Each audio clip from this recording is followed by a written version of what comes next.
Good evening and welcome. I'm Professor Joanne Syce, Pro-Vice-Chancellor of the Division of Education, Arts and Social Sciences here at the University of South Australia.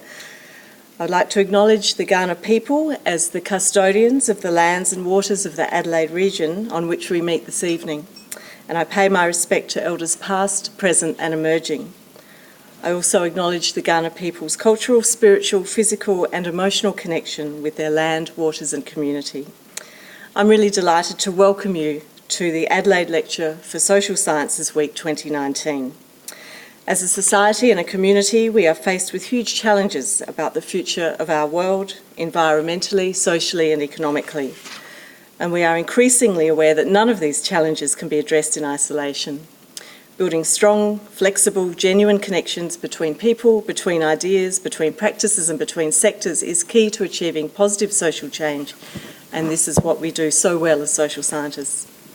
This week is a celebration of this work and a clear demonstration of the impact that social science research and teaching is having across the globe. Lectures are happening in capital cities across the country tonight, and here in Adelaide we have an embarrassment of riches in terms of the institutions who are supporting tonight's lecture, and I take this opportunity to gratefully acknowledge the support of the Australasian Sociological Association, the Academy of the Social Sciences in Australia, the Centre for Economic and Cultural Sociology in UniSA's School of Creative Industries, and of course, tonight's lecture takes place under the remit of the University of South Australia's Hawke EU Jean Monnet Centre of Excellence and Network. I'm very pleased to acknowledge and welcome our special guests in attendance this evening. Adrian Verdovec, Consul General, the Consulate of Slovenia. John Gorvet, Executive Director, Intergovernmental and International Relations in the Department of Premier and Cabinet. Dirk Berlin, Director, Health and Medical Industries, Government of South Australia. Professor Richard Pomfret, the Jean Monnet Chair of the Economics of European Integration and Director of the Jean Monnet Centre of Excellence in International Trade and Global Affairs at Adelaide University. Ms. Alina Corbin, Honorary Consul of Romania, and Mr. Cedric Peltier, Economic and Cooperation Officer from the French Consulate. Welcome one and all. Professor Anthony Elliott, Dean of External Engagement at UniSA and the Executive Director of UniSA's Jean Monnet Centre of Excellence and Jean Monnet Network, will be delivering tonight's lecture, and I'm sure you are all looking forward to the content and conversation about the AI revolution. This lecture is part of a suite of activities being undertaken by the Jean Monnet Network on cooperative, connected and automated mobility, EU and Australian innovations. The network is co-funded by the European Union under the Erasmus Plus programme, bringing together a consortium of universities across Australia, Germany, Denmark, Estonia, Japan and New Zealand to investigate the impacts of cooperative, connected and automated mobilities. Professor Elliott's work on the sociality of artificial intelligence also informs the research, public diplomacy and education-based activities of 3 other EU co-funded Erasmus Plus grants being administered at the University of South Australia under his direction, namely the Hawke EU Jean Monnet Centre of Excellence, the Jean Monnet Project on Digital Technologies, Transformations and Skills, Robotics and EU Perceptions, and the most recently awarded Jean Monnet Project, Discourses on European Union Industry 4.0 Innovation. It's now my pleasure to introduce our MC for this evening, Professor Mike Innes, Adjunct Professor at our Jean Monnet Centre of Excellence at UniSA and Fellow of the Academy of the Social Sciences in Australia. Professor Innes is the Professor of Psychology at the Australian College of Applied Psychology in Sydney, where he was Head of the School of Psychological Sciences from 2011 to 2015. He has previously held positions of Inaugural Pro-Vice-Chancellor, Murdoch University, Dubai, and Executive Dean, Humanities and Social Sciences at Adelaide University. Professor Innes has been elected to fellowships of the Academy of the Social Sciences in Australia, the Australian Psychological Society, the British Psychological Society, the Association for Sociological Science, and the Society of Experimental Social Psychology. Since the 1970s, Professor Innes has been making significant contributions to international research and scholarship on attitude change, organisational leadership and change management, the dissemination of innovations in groups and organisations, and the health and behavioural effects of stress arising from emergencies and social change. His current research is pioneering the incorporation of psychological approaches into the social scientific study of science and technology, with a particular focus on the implications of automation, robots, and artificial intelligence for the professions. His research has resulted in over 120 peer-reviewed scholarly publications to date. Professor Innes's considerable experience with major research projects, including 2 ARC linkage-funded projects worth a combined total of 1.06 million, as well as a further 7 ARC-funded projects. Please join me in welcoming Professor Innes.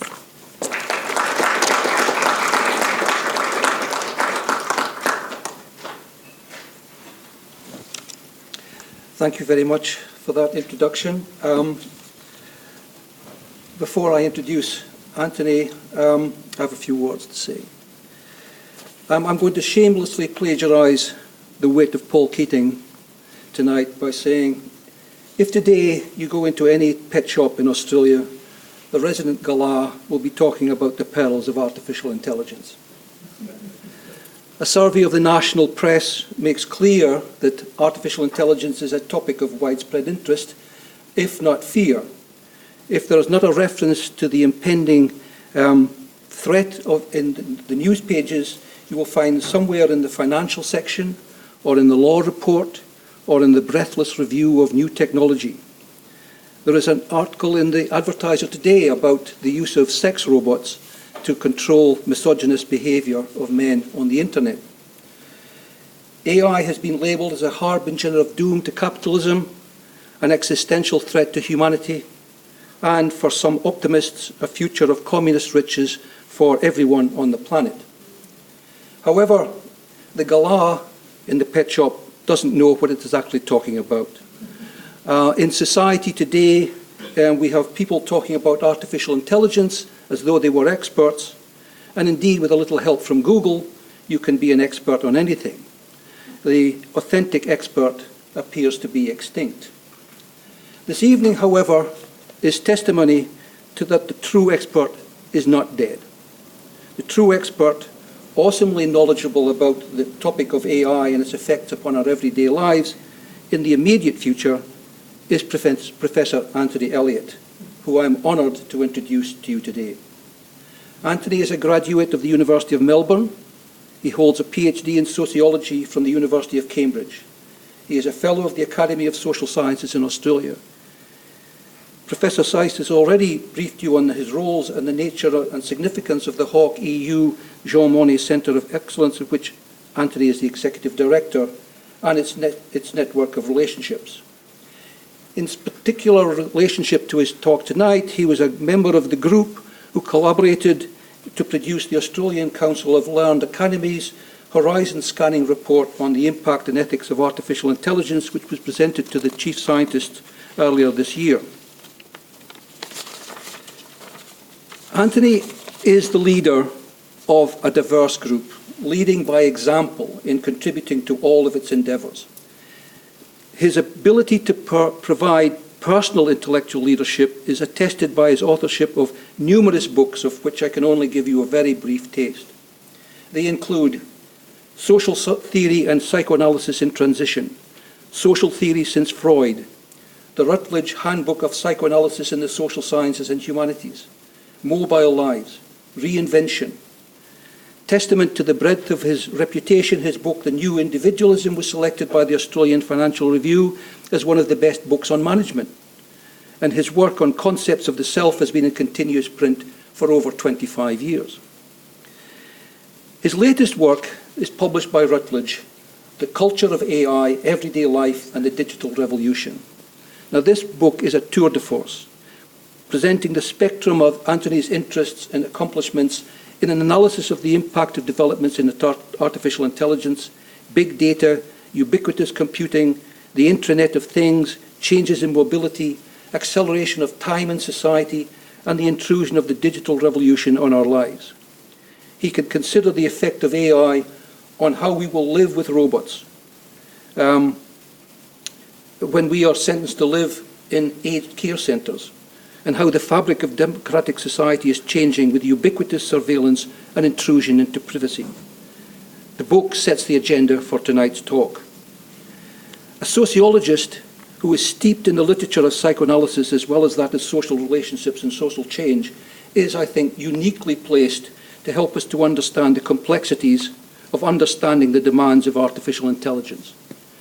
Someone who can help us to understand the complexities of the intersubjectivity of the human existence is splendidly placed to help us to understand the intersubjectivity of a human being who is interacting with a human-made yet alien creature. Anthony will today set the matter of artificial intelligence, the implementation, the ethics and the consequences as a social phenomenon from which none of us will be able to escape as they infect our working and in recreational lives. I don't know whether tonight the talk will get round to covering the matter of sex robots. How will such a gruesome realisation of the Stepford wives, illustrated with custom-made anatomical detail, threaten our human sense of intimacy? How will the digital desynchronization and fluidity of the short, rapid, distant relationships crowd out our face-to-face relationships? The range of impact that we can consider is truly mind-boggling. The talk, however, I think will essentially exemplify in Social Science Week the contemporary, urgent relevance of social science.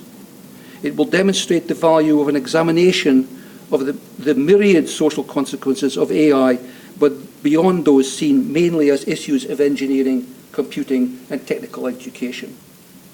We cannot leave the examination and dissemination of such matters to the researchers in STEM, however important those roles may be.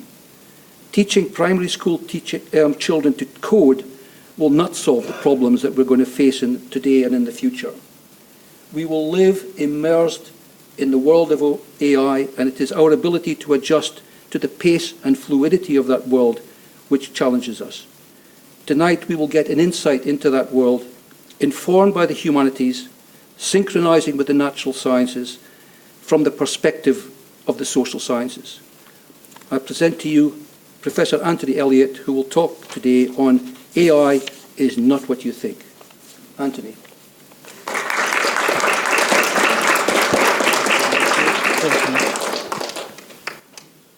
I would like to thank my colleague and friend, Professor Joanne Seiss, Pro Vice Chancellor, University of South Australia, for opening comments tonight. Mike, I would like to thank you for your very generous and kind comments. I could have listened to you go on and on. So thank you very much. And I would like to also, just at the very outset, I'd like to express particular thanks to, given this lecture's in Adelaide, to my family who have all come out this evening. I've got Team Elliott all down the front here. So thank you very much. It's good to have extra support. Finally, one more word of thanks. In this lecture, I'm going to shift between sometimes saying I, and then at other points I'll be saying we are working on something. That is, as Professor Seiss indicated, in the broader context of the Jean Monnet Centre of Excellence, given that much of the work that I'm doing on the digital revolution is very much this collaborative work. Can I just name these people very quickly? Eric Su, Louis Everest, Ross Boyd, Mikako Suzuki, Yukari Ishii, as well as our esteemed adjunct professors, Mike Ennis, Professor Robert Holton, who's here this evening. All of this work is conducted with these colleagues, and I'm very grateful for their input. I learn a great deal from them. Right, on to the lecture. So I've been, over the last couple of years, trying to essentially come up with a term that I think best encapsulates what it's like to live in a world of intensive artificial intelligence. And the term is technological tsunami. A technological tsunami, ladies and gentlemen, and I'm referring to the growing gradual realisation that more and more people have today that their identities, their professional and their personal lives, are being rendered increasingly unfit for purpose as a result of the intrusion of AI-powered digital technologies actually into the very fabric of their lives. This is the point that more and more people today, I think, especially in the expensive, polished cities of the West, but not only there, feel that they need to undertake a set of revisions, a set of recalibrations, a set of restructurings, and, largely through these things, getting hold of the latest iPhone 10, soon to be iPhone 11, or taking the latest download of Uber, or getting hold of the newest Fitbit tracker in order to be able to get on and to confront the challenges of daily living. And yet, curiously, more than that, because the insidious implantation of anxiety that whatever restructurings, whatever recalibrations, whatever reorganisations of people's lives are undertaken through the latest downloads or updates, this kind of worry at the back of your mind that whilst, this might be good enough to see you through the challenges that you're going to face today, this concern that it will be inadequate for you to confront the challenges of tomorrow, and that therefore, this whole thing is going to start again and from scratch, and on in a kind of infinite regress. So this world of technological tsunami, I certainly mean by it, as I've indicated, these things, smartphones, smart environments, smart cities, but I mean by it much more than just that. I'm referring to the entirety of the digital revolution. So, artificial intelligence, advanced robotics, accelerating automation, machine learning, deep learning, neural networks, big data, and the Internet of Things, which of course is now fast becoming the Internet of everything. And as if all of that is not staggering enough, as if all of that is not enough for us to try and deal with and cope with, I think on top of that, a critical social science of digital transformation needs to recognise that these transformations, technological tsunami, is happening in conjunction with another series of major transitions today, namely, and I won't have time to go into this in any detail, but namely those transitions occurring in nanotechnology, biotechnology, as well as a series of transitions occurring in information science more generally. So, with all of that going on in 2019, it's perhaps not surprising, therefore, that people are starting to get a little bit worried about where all of this is leading us to. If you think about it today, it's very hard to pick up a newspaper, turn on the radio, turn on the TV, without hearing about the latest breakthrough in AI and how it's going to change our lives. And, when a debate goes from being nowhere to suddenly being everywhere, you can be sure that it's succeeded by controversy, and that's absolutely what's happened in this case. We've got debates now about self-driving cars, flying taxis being piloted at Dubai Airport, the militarisation of drones and space robots. As I say, not surprising that people are starting to say, hang on a minute, where are these AI-powered developments? What kind of society is this propelling us towards? One of the reasons, and Professor Innes briefly alluded to this, one of the reasons I think people are getting a bit alarmed is also because we have had some fairly cataclysmic warnings issued about AI and the future of society by some fairly remarkable public intellectuals, public personalities, and esteemed academics. So for someone like Elon Musk, someone who, presumably knows something about digital disruption, artificial intelligence represents a grave existential threat. For the Oxford philosopher Nick Bostrom, who wrote this best-selling book called Superintelligence, he argues that we're fast arriving at the point where artificial intelligence could well equal or outstrip human intelligence. We're like young children playing around with this bomb. We've got no idea what the grave consequences of this might be. And the most alarming warning about AI was issued by the late Stephen Hawking, who really pointed out that artificial intelligence may well represent the end of humanity itself. So as I say, with those kind of warnings being issued today, no wonder that people are getting quite alarmed. Now, because I would like you all to sleep well tonight, I'm going to suggest at the beginning that we just park to one side these really kind of abstract, big existential worries, because what I'm going to go on to argue tonight from the standpoint of the discipline that I work in, sociology, is that there are indeed many transformations up and underway as a result of AI, but perhaps we don't have to look as far afield to these kind of concerns. We can track these developments out in much more mundane, everyday practices. And that kind of really takes me back to the title of the lecture, AI is not what you think. It's a kind of title that's somewhat, held hostage to fortune here because I don't know what it is that you all think. But it's a fairly straightforward sociological move, this. I'm just making the argument that, yeah, AI is not necessarily what you think, but it is increasingly just what you do, whether you know it or not. Every time you order an Uber, when you take an Amazon recommendation, there are more and more aspects of our everyday lives that are increasingly threaded through with complex AI systems. And that also carries an implication because I think one of the things we need to do in this broader public debate actually is to junk. Yeah? We need to junk some of the Hollywood inherited ideas and preconceptions about AI as being, about cyborgs and killer robots in the coming decades ahead, and instead to recognise that AI is actually a here and now phenomenon. It's a here and now phenomenon, which is one reason why I'm very pleased that Social Science Week has underscored the importance of artificial intelligence and as to what the social sciences can contribute to this debate. So in the time that I've got, what I want to try and do to open up this conversation, and very eager for us to have a conversation about this tonight, I want to try and do two things.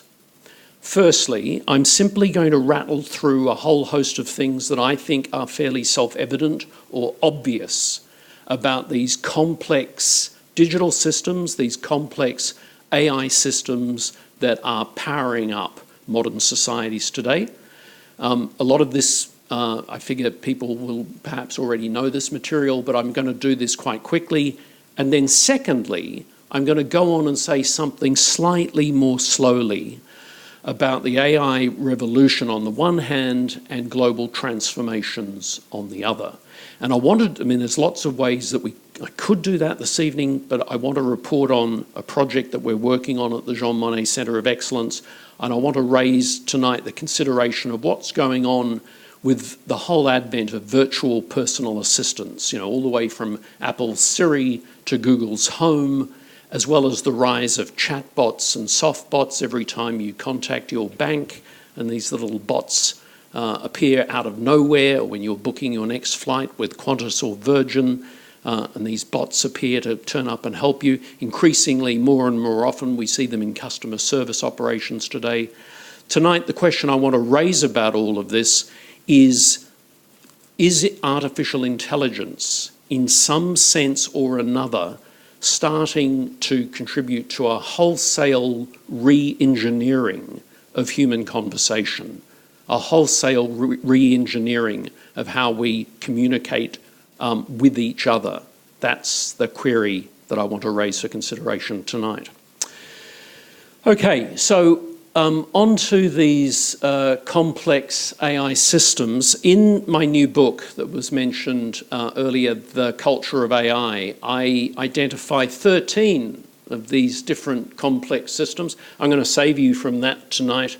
Instead, I just want to focus very briefly on 5 of what I think are the most significant. So firstly, let me just underscore the sheer scope, the scale, and the extensity of artificial intelligence across the globe. We know that artificial intelligence has its origins in geopolitics, which it both impacts and transforms. And I think it's really critical to see that AI constantly interlaces with processes of globalisation. Now, that's not a claim that I'm going to go on and defend in any detail. I'd just simply refer you to Richard Baldwin's most recent book, a book called Globotics. It's a really terrific book. And Baldwin, I think, demonstrates in that book very convincingly that AI is constantly interweaving with globalisation processes, principally those of offshoring, outsourcing, but also reshoring. He tells lots of anecdotes and stories about hotel rooms in London being increasingly cleaned by operators sitting at their computer terminals in cheap labour spots around the globe, and raises the question, is this the future of the global digital economy? One of the things when we're trying to get a handle on the scope of AI, I think it's really important to see that the main narrative of AI has been about power.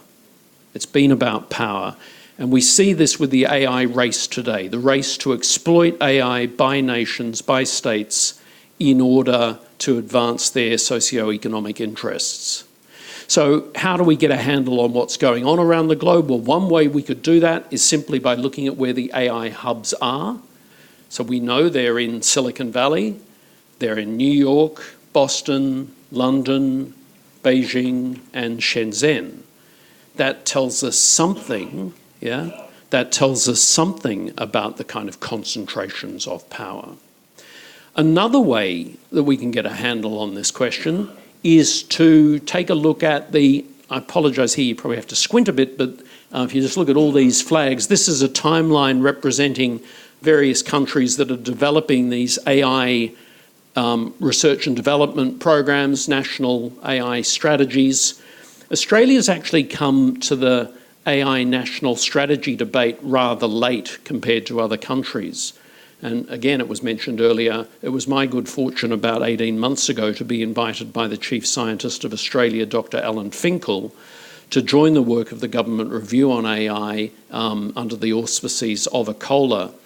And that report is now out. When the work of that group started under the Turnbull government, there was a debate developing in Australia about what kind of national investment would be good here.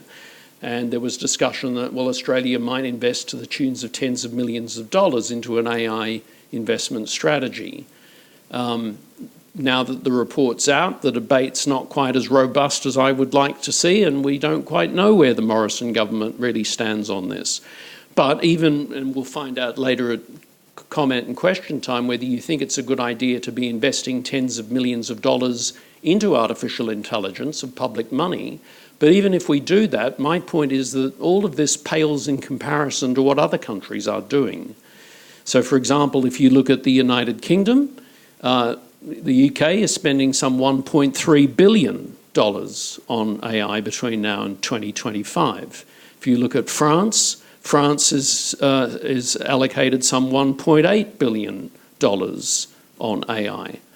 Those figures, though, interestingly, those numbers pale in comparison if we look at other parts of the globe. If you start to look at what's happening regionally, the European Union is investing some $20 billion into the development of AI between now and 2030. And perhaps not surprisingly, it's China that tops the list with an investment program of in excess of $200 billion into artificial intelligence. Little wonder, therefore, that PricewaterhouseCoopers earlier this year released a report indicating that artificial intelligence may be worth in excess of $16 trillion to the global economy by 2030. The second socio-technical tendency I want to highlight is that of automaticity, rather unlovely term that perhaps only a sociologist would come up with. All I'm really trying to underscore here is that more and more aspects of our everyday lives are being increasingly subjected to processes of automation. The economist Brian Arthur captures this, I think, really well when he speaks of the arrival of a new economy, which he sees this new economy as a kind of neural layer that, you know, oversees the more general economy. This new economy is a software-driven, AI-powered new economy, and he writes that it is, and I quote, running an awful lot of the economy.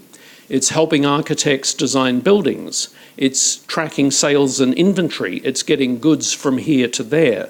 It's executing trades and banking operations, controlling manufacturing equipment, making design calculations, billing clients, navigating aircraft, helping diagnose patients, and guiding surgeries. The third major tendency, by this I'm just simply trying to underscore that AI is increasingly wall-to-wall. Yeah? It's increasingly ubiquitous. Artificial intelligence as a complex system is now everywhere, transferring, coding, sorting, and resorting digital information more or less, more or less instantaneously across global networks. So, I mean, you could think of that AI, therefore, as a kind of surround to our everyday lives. It's a kind of, you know, like background wallpaper to how we live our lives and our lives in these times. Adam Greenfield captures this nicely when he writes that AI systems are everywhere, W-H-E-R-E, and everywhere, W-A-R-E. But like most general purpose technologies, my point here is that, you know, it's largely invisible. Yeah, you know, it's a bit like God or globalization. You don't actually clap eyes on it. And yet, curiously, it's just this protological infrastructure. It's the protological infrastructure providing all the connectivities, the calculations, the registrations, the authorizations, the uploads, the downloads that somehow mysteriously and magically make life just happen. The fourth, we're getting through these, the fourth of these complex systems are that AI is increasingly complex and complicated. Complex and complicated. I'm referring here, of course, to AI as powering developments in ubiquitous computing, underpinned by exponential rates of technological innovation. I mean, the guiding maxim here since at least the 1960s has been Moore's Law. Yeah, Moore's Law, the so-called doubling of computing power every 18 months to 2 years. And that's to do with the miniaturization, the increasing kind of capacity to shrink transistors onto these microchips. There's been a big debate about this recently with companies like IBM and Intel and others saying, well, you know, we may not be able to keep, there's a limit to how much we can keep, you know, this shrinkage, this miniaturization process going. So there's been, you know, alarm out there that maybe we're reaching the end of the line, end of the road for Moore's Law. Then you've got another school of thought that says, no, you know, everything's fine, relax, no problems. Developments today in quantum computing as conjoined to occurrences in cloud computing means that this kind of level of technological innovation will continue unimpeded. Whichever way that plays out, my point is, again, this is not just a question of technology. Yeah? In a world of increasing datafication and big data, these are developments that press in on all of us because, as the former president of the European Research Council, Helga Novotny, very eloquently shows in her most recent book, to live in a world of datafication increasingly requires us all as we scramble and adjust to try and incorporate this data into our lives and how we live our lives. And that, ladies and gentlemen, takes me to the fifth and final point of these complex systems, namely that AI is not just an out there process, yeah? It's in this room, it's an in here happening. Yeah? AI, AI shouldn't be thought about just as referring to developments in organisations and institutions and infrastructures. It's equally to do with identities and intimacies. So another way of making that point is to say that AI actually goes all the way down. Yeah? I mean, it goes all the way down, right into the very heart of our human subjectivity, right into the very fabric of social relationships. So, I mean, it's to do with friendships, family life, intimacy, sexuality, and the body, a remarkably broad swathe of change. And, you know, in terms of understanding that change, to go back to these things, I think what's really interesting is, you know, as we all know, these things are more than just phones. They're a whole new way of life. You know, what we carry around with us in our pockets or in our bags today, you know, you've got remarkable algorithmic power now to lead a just-in-time lifestyle. I mean, this today is, you know, the equivalent of all previous supercomputers that put, you know, a man on the moon. Even if you're anything like me, you only use a fraction of what that algorithmic power is. My point is, and I'll get onto this later, increasingly the machine becomes part of us and we become part of the machine. Okay, so they're the complex processes that I wanted to, the complex systems that I wanted to highlight. Let me go on and say something now about the AI revolution and global transformations. And as I said, there's lots of different ways in which I could do this. Because this is more than just, you know, an academic debate. It's beyond the academy. It's now, rightly so, a public debate.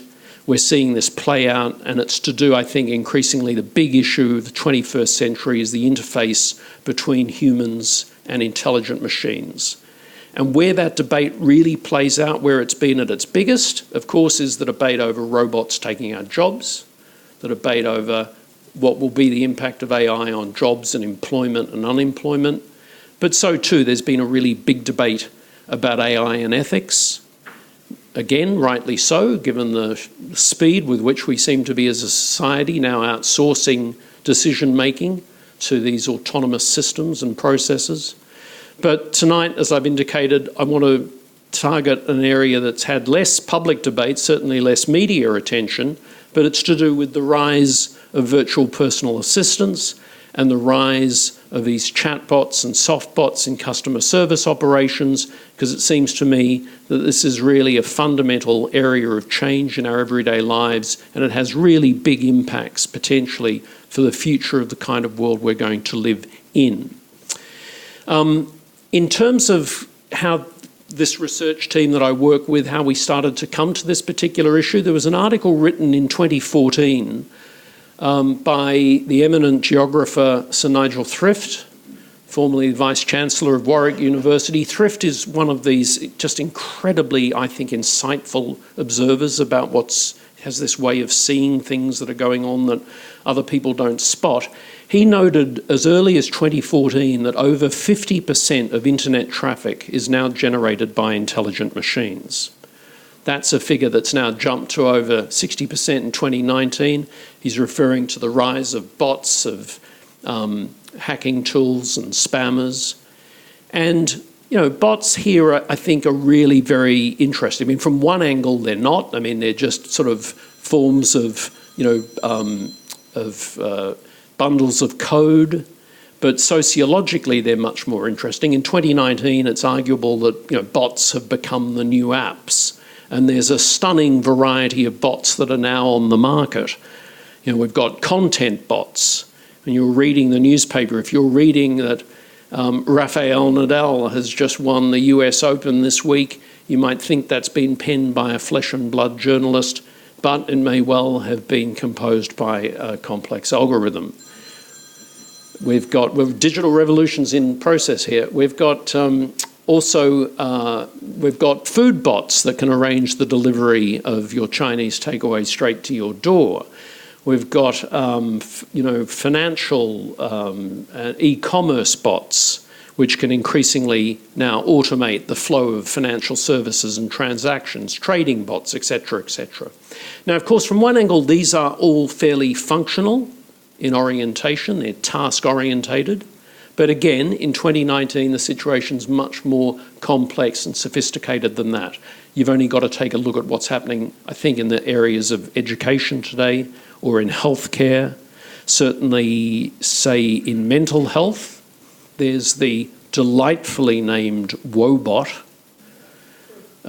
which was, Woebot, which was launched in America at the end of last year. Some 50,000 people in the first month of Woebot's release decided that they wanted to start to have conversations and share their anxieties and their fears and their forebodings about their lives with the Woebot. And this is very interesting, Mike, I think, because presumably 50,000 people, that's probably more than what a psychologist might reasonably see during a working lifetime.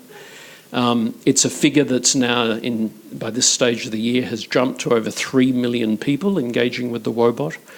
So, these really quite remarkable changes taking place. And I think all of that needs to be seen in the broader context of this kind of ecosphere of virtual personal assistants as we talk away to Apple's Siri or Google's Home or Amazon's Alexa. Now, some of you, if you do this, if you're busy talking away at intelligent machines, or some of you might think you're talking with intelligent machines, it's at this stage, I know a lot of people say to me, well, these things are still fairly basic in operation. Well, that's debatable. Certainly, I'm often got frustrated trying to have a conversation with Siri, but Siri's not the whole story. And I think in terms of trying to make some sense out of, is artificial intelligence leading to a wholesale re-engineering of how we communicate, we need to cast our net a little bit wider. So take a look at this. This is Google's Duplex program. It was unveiled at the end of last year. It's quite a sophisticated chatbot. And here is Google's Duplex making a booking for a haircut at a hair salon. For any of you that are a bit confused, the bot is, I think, on the left-hand side of the screen.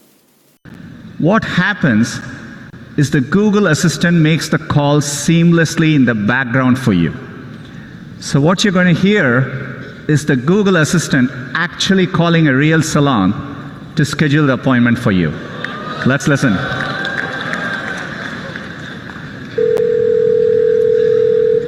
So how can I help you? Hi, I'm calling to book a women's haircut for a client. I'm looking for something on May 3rd. Sure, give me 1 second. Sure, what time are you looking for around? At 12 p.m. We do not have a 12 p.m. available. The closest we have to that is a 1:15. Do you have anything between 10 a.m. and 12 p.m.? Depending on what service she would like. What service is she looking for? Just a woman's haircut for now. Okay, we have a 10 o'clock. 10 a.m. is fine. Okay, what's her first name? The first name is Lisa. Okay, perfect. So I will see Lisa at 10 o'clock on May 3rd. Okay, great. Thanks. Great. Have a great day. Bye.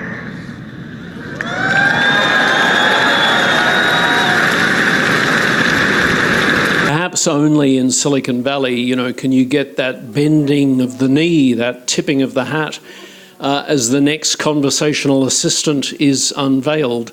So what's going on here? Well, I think that the discipline that I work in, sociology, is actually in a position to offer some remarkably insightful, or at least some interesting sounding questions to all of this, if not fully formed answers.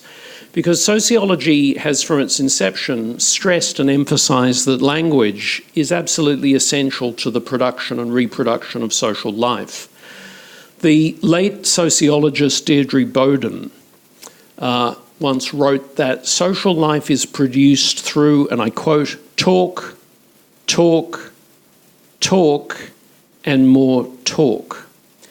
And I particularly like that quote because Bowden there is underscoring not only the obvious point that when we talk with each other, that what we're doing is that's how we exchange information, but she's getting at the social dimension of talk. She's really underscoring the fact that, it's in and through talk that we do things. It's in and through talk that we, exchange contracts, that we arrange meetings, or if you walk down the aisle and you utter those magic words, "I do," that you make quite a substantial, certainly once upon a time you made quite a substantial commitment. So these are kind of fundamental insights. And alongside that, the legendary sociologist, Irving Goffman, he argued very powerfully that the reason that talk is so important to social interaction and how we do social interaction is because it involves the expectation of mutual attentiveness. When we talk with someone, and Goffman argued that in and through talk it's linked to the body, it's to do with a meeting of the eyes, eye contact is made, and that's how you demonstrate your care and concern and you show you're connected to the other person. What Goffman called one of the core norms of co-presence. One of the core norms of co-presence. Now jump back for a moment, if you will, ladies and gentlemen, to intelligent machines, and I think what's really interesting here, of course, is immediately you see the juxtaposition. And it raises this whole question of what's happening. Is there a broader shift happening across from face-to-face interaction increasingly to forms of mediated interaction? We've seen this, of course, recently with the mobile phone revolution. To what extent are mobiles transforming communication with more and more people? I mean, is human communication becoming just the digital transference of emojis to each other? And it seems to me we've got a similar set of issues now arising at the level of artificial intelligence. So, these are really kind of fundamental questions, and trying to find out where that is headed, because much depends on, in terms of the system, Google Duplex that you've just seen, what kind of technological complexity and sophistication will we see in the coming years? My answer to that question, I think, on the basis of the research that we've been doing, very much depends on who it is that you go and talk to in this whole research field. So, for instance, if you go to Google and you go to the Department of Engineering and you go to their natural language processing lab to talk to the director of that in California, a man called Ray Kurzweil, yes, him, the famous founder of the Singularity movement, the author of The Singularity is Near, Kurzweil, who famously argued that by the year 2044, non-biological intelligence is going to equal or outstrip biological intelligence. Well, the billionaire inventor, Kurzweil, has now decided he needs a day job again, and he's now back, he's working at Google. And Kurzweil he likes being provocative, and this is what he's doing. He's making the argument that in the near future, these intelligent machines will be able to have conversations with us at the level of sophistication and skill that we have conversations with each other now. And he's even prepared to put a year on it. He says it will happen by the year 2029, not that far away. Kurzweil's often, dismissed as being a crackpot futurist, but I would note that he has a remarkably good track record of predicting futures. I don't, and I don't try to predict futures, so I want to just go back to Goffman for 1 second, because I think Goffman's really interesting here to finish up with. Goffman's work on language and social interaction is so important to me because he highlights the immense skill that as agents we display towards each other when we do interact. And he captures the point that when you look at group conversations and as we all talk to each other, what comes out from his writings is the fact that such conversations are never a smoothly ordered process. Conversations are actually quite jumbled. They're quite kind of messy. They're quite fragmented. You start having a conversation with someone and someone else walks into the room and cuts over what you're saying, and turn takings can get out askew and so on and so forth. But his point is that we display incredible skill, really, at knowing the rules of the game as to how to do all this. Now, you contrast that to natural language processing, and the differences are really very clear, I think, because natural language processing is largely based on pre-scripted utterances, yeah, pre-programmed sequences that have been, feeding this data to these programs over and over and over again in order to be able to create the illusion of instant talk. That's what I thought until fairly recently. And I say that because a lot of these devices, Siri's great if you say, what's the capital of Australia? What's the weather in Tokyo? But not so good on the stuff that I'm just talking about, the context of a conversation, the feel of a conversation. And humans, of course, know how to repair. We know how to repair. We could do repair work in conversations when things go wrong. And that's what natural language processing's not been able to do until recently. I want to finish off tonight by asking you to take one more look at Google Duplex. And here is Duplex trying to make a reservation at a restaurant. Watch what happens when things go slightly not as expected. See how may I help you? Hi, I'd like to reserve a table for Wednesday the 7th. For 7 people? It's for 4 people. 4 people when? Next Wednesday at 6 p.m. Oh, actually we leave here for after 5 people. For 4 people you can come. How long is the wait usually to be seated? For when, tomorrow or weekday or? For next Wednesday, the 7th. Oh no, it's not too busy. You can come for 4 people, okay? Oh, I gotcha. Thanks. Bye-bye. And it's precisely that last, oh, I got you, thanks. I mean, the algorithm doesn't, bang on trying to press ahead with making this booking that it wants to make. It gets the point and adjusts. That's new. That wasn't there before. And it is not the same as, but it is similar to some of the repair work and the shoring up which can be done in conversational turn-taking. So where is this leading? I mean, it's again leading me to put the question to all of you is AI in some sense or another starting to transform the conversational basis of how we communicate to each other?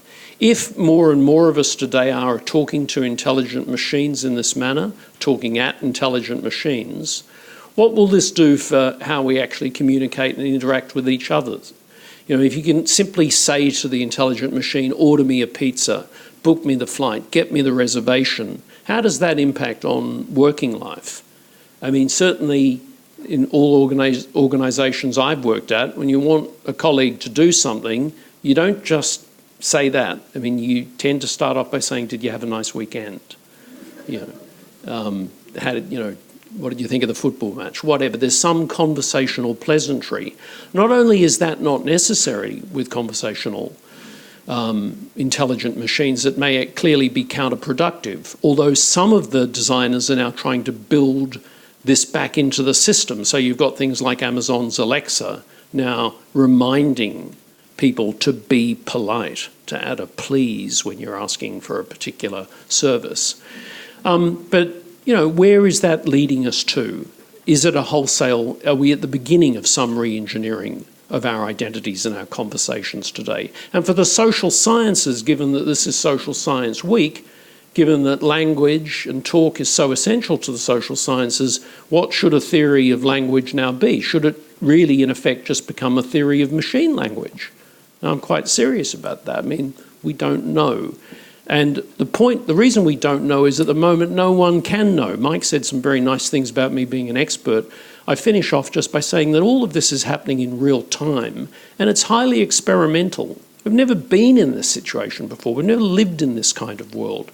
So when I say that I think that for the future, at least global politics as to what the big challenges are going to to be over the next couple of decades, we can see these debates, whether it's, robots and jobs, or what's happening with the automation of warfare, democracy after AI, and what I'm suggesting tonight, the impacts of AI on social interaction and social life. I want to leave you with the suggestion this is more than just an academic debate. We've got to fight back. We've got to be engaged in this. This is really critical to our futures and the kind of lives that we're going to live. It's clear that AI is having massive impacts on the economy, on politics, on organisational life, but so too on societies more generally and our sense of identities. For anyone wanting to know more about this research and what we're doing, there's this remarkably glossy, sweepingly comprehensive and surprisingly cheap book that's now available at all good bookstores. I'm going to leave it there. Thank you very much for listening. Thank you.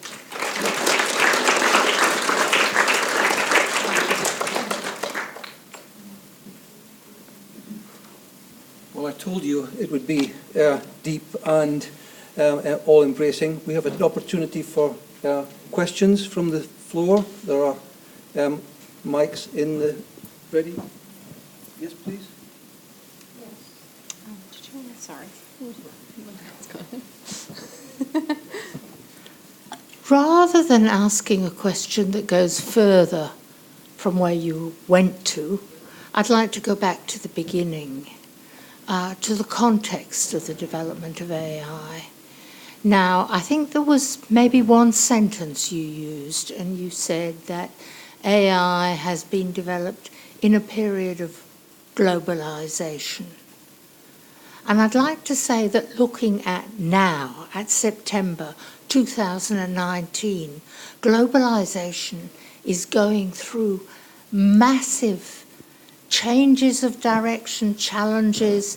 If we look at what's happening about Brexit, if we look at whether Trump has a loyalty to Russia, we look at the challenges in popular feeling against globalization, the revival of ethnic identities, the hostility to immigration and so on. If this is the context of where AI is going to go now, what are the implications of this? Yeah, thank you very much, Constance. It's a terrific comment and query, and it's huge. So, yeah, you're quite right. Globalisation, I feel it's essential to see that it does intersect very closely with, AI intersects very closely with these globalising processes of offshoring, outsourcing, reshoring, and also processes of kind of deglobalisation. I mean, there's this very curious thing at the moment that's going on in worldwide politics that, in particular in response to kind of what we're seeing with the emergence of algorithmic politics. Manuel Castells argued that the arrival of since the 2010s really, we've moved into this world that's thoroughly split, at least as far as democratic politics or the possibility of democratic politics now stands. You've got on the one hand this kind of representative representative institutions which are territorial based, which tend to be, because they're based on dialogue and discussion, they tend to be quite slow in how they operate. And then on the other hand, we've got kind of digital tech or data-driven politics, which is extraterritorial, increasingly, instantaneously globalizing, etc., etc. And it's very fast, it's immediate. And I mean, obviously Trump has really, capitalized on aspects of that. Castell's argument is that there's a fundamental contradiction between these two, and that we don't know how they're going to play out, and we don't know whether the institutions of representative democracy will be sufficient to the challenges that currently are occurring. In terms of, and this is only part of your question, but in terms of how some of this is playing out as respects, I want to try and connect up the dots between AI itself and the technical innovations and politics. So just go into this take a minute to say something here on this. In my opinion, something is happening right at the moment in terms of machine learning that's really transforming artificial intelligence. And I say that because there's a company in London called DeepMind. It's in King's Cross, and it's, like everywhere else, has now been bought up by Google. And DeepMind developed this program called AlphaGo. And AlphaGo, playing the game Go, which is, it's argued much more complex than chess, defeated the Go master in this particular game that was developed through the application of machine learning to AI. One of the things that I think has been really interesting is since then there's been the development of AlphaGo 2, and that's very recent. AlphaGo 2 defeated AlphaGo, which knew only how to play Go, and Alpha 2 defeated AlphaGo 100 games to nil. And this is a kind of, I mention that because it's a kind of technological transformation in terms of innovation, which I think is absolutely stunning. But what many people don't know is that when those games were being played, 400 million people across Asia were watching that, yeah? And as they were watching that, across China, in South Korea and other parts of Asia, the Chinese government did a very interesting thing. They kind of connected part of the dots there, and that's where when I mentioned over $200 billion being invested into AI as a national investment strategy, that's where some of that came from. So it's because I visited, DeepMind, and it's sort of, I just think, interesting to see this little operation in King's Cross in London suddenly becoming part of this geopolitics event, which then transforms the future of AI and the future of our world. And for me, this is all about the Belt and Road. For me, this is all about the new century, the new Asian century. It's all about a transfer in power. More and more people are saying all the time, what the heck is going on in global politics? Why are all the rules now just breaking down and people are doing whatever they want? And I think this is part and parcel. If you don't see this as deeply interwoven with these transformations, it's very difficult to make sense out of it. Problem is, the fight back has to come from somewhere. It's pretty clear that Mr. Trump, Mr. Johnson, Mr. Putin, they're not interested particularly in us having vibrant, robust discussions about what would make for a more equitable, transparent system of distribution of AI innovation.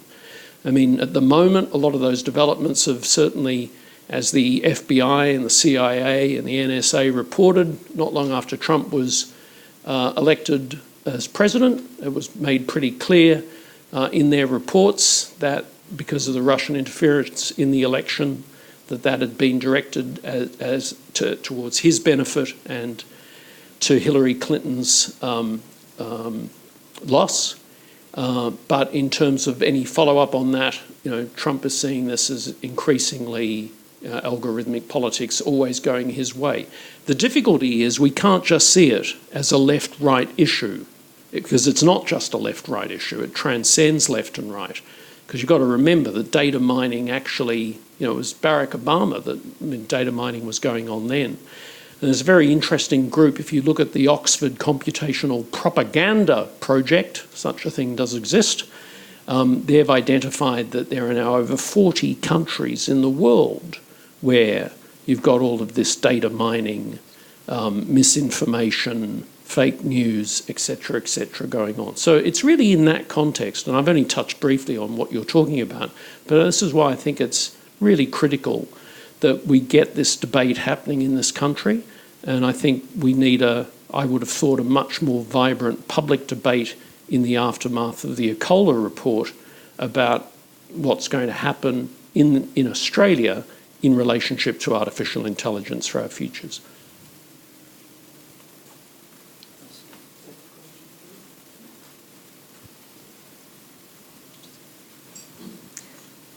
Good evening, Olga Kostic, Export Advisor from Business SA. Just a question.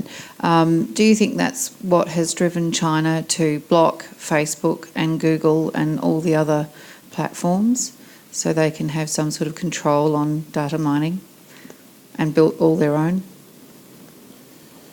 Well, I mean, yeah, partly. And also, I mean, in terms of the whole social credit system that you've got in China, I mean, you've got a degree of invasion into an increasing monitoring of, personal life that's previously unimaginable as a result of these transformations.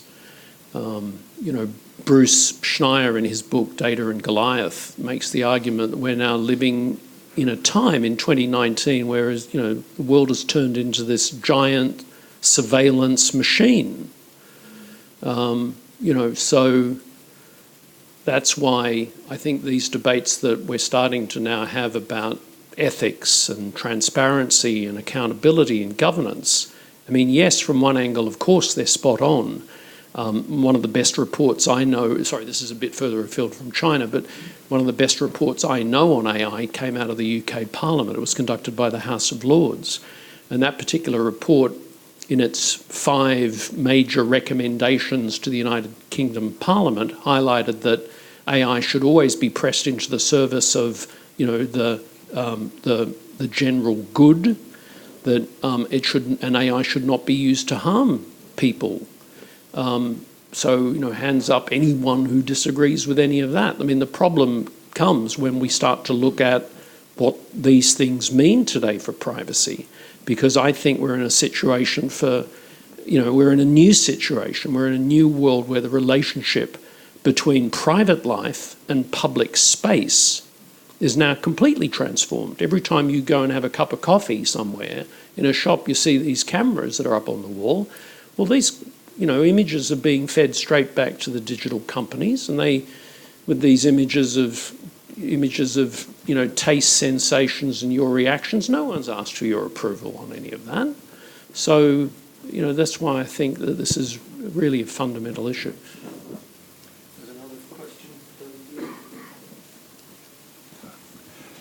Richard Head, Anthony, that was absolutely fantastic.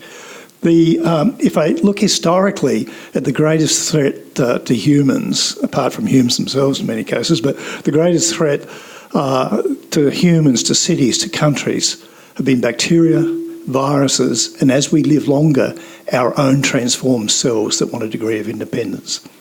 Now, if you look at those cells, for example, bacteria, there's no intelligence associated with the bacterium whatsoever.